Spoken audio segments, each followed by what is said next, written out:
Based on the trade policies currently in effect, we project, and that includes the pause, we project that global merchandise trade volumes will decline by 0.2% in 2025, nearly 3 percentage points below the level we would have expected without recent trade policy shifts.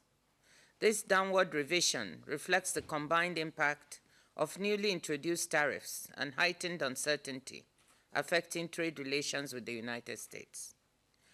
However, there are downside risks. A reinstatement of reciprocal tariffs would shave 0.6 percentage points off this forecast, lowering the projected growth rate to minus 0.8%. This is almost the 1 percentage point contraction we mentioned a couple of weeks ago. Now, a broader spread of policy uncertainty beyond U.S. trading relationships would reduce growth by another 0.7 percentage points, implying a total decline in global merchandise trade of 1.5 percentage points in 2025 if both downside risks materialize, i.e. the risk of reinstating reciprocal tariffs and also growing uncertainty spreading beyond the U.S.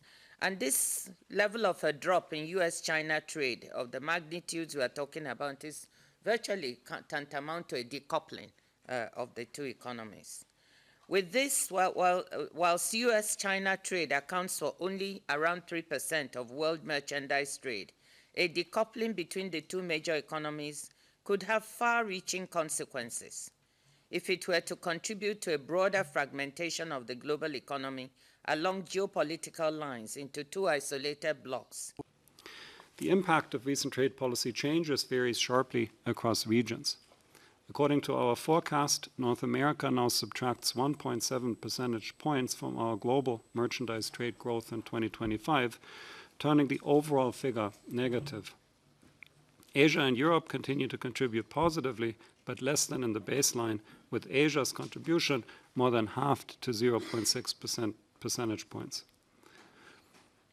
The combined contribution of other regions, Africa, the Commonwealth of Independent States, the Middle East, and South America, also declined somewhat but remains positive.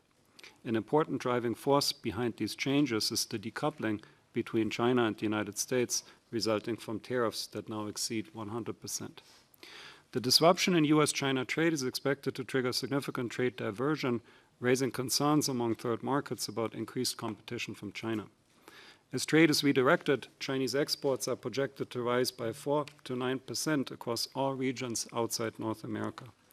At the same time, U.S. imports from China are expected to fall sharply in sectors such as textiles, apparel, and electrical equipment, creating new export opportunities for other suppliers.